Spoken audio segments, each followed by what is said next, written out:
Barack ওবামার সঙ্গে প্রেম। কি বললেন অভিনেত্রী?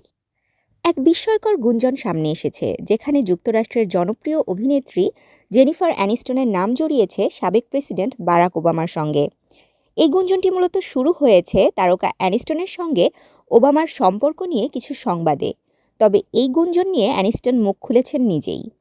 ডেইলি মেলের রিপোর্ট অনুযায়ী Jennifer Aniston talk show Jimmy Kimmel লাইভে এসে বলেছেন, যখন সাংবাদিকরা তাকে এই ধরনের ফোন করেন তিনি একেবারে অবাক হয়ে যান। তিনি বলেন, আমি মনে করি এগুলো আবার কি হচ্ছে, অথবা হয়তো কোনো সস্তা ট্যাবলয়েড একটা মিথ্যা গল্প বানিয়েছে এবং সেটি ছড়িয়ে পড়েছে।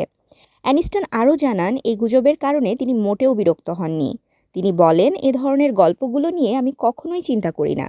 এসবের শুরু হয়েছিল ইনটাচ ম্যাগাজিনের একটি শিরোনাম থেকে, যেখানে বলা হয়েছিল the truth about Jen and Barack, যা ফের এই গুজবকে ছড়িয়ে দেয়।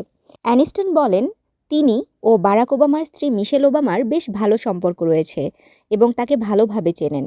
তবে তিনি স্পষ্টভাবে উল্লেখ করেন তিনি কখনোই বারাক ও মিশেলের সম্পর্কে কিছুই বলেননি। জেনিফার অ্যানিস্টন ফ্রেন্ডস সিরিজে অভিনয় করে বিশ্বব্যাপী খ্যাতি অর্জন করেছিলেন। হলিউডের সুপারস্টার ব্র্যাড পিটের সঙ্গে তার একসময় সম্পর্ক ছিল এবং ২০০০ সালে তারা বিয়ে করেছিলেন, কিন্তু ২০০৫ সালে তাদের বিচ্ছেদ ঘটে। তাশরিফা তৃষা, তরঙ্গ টিভি।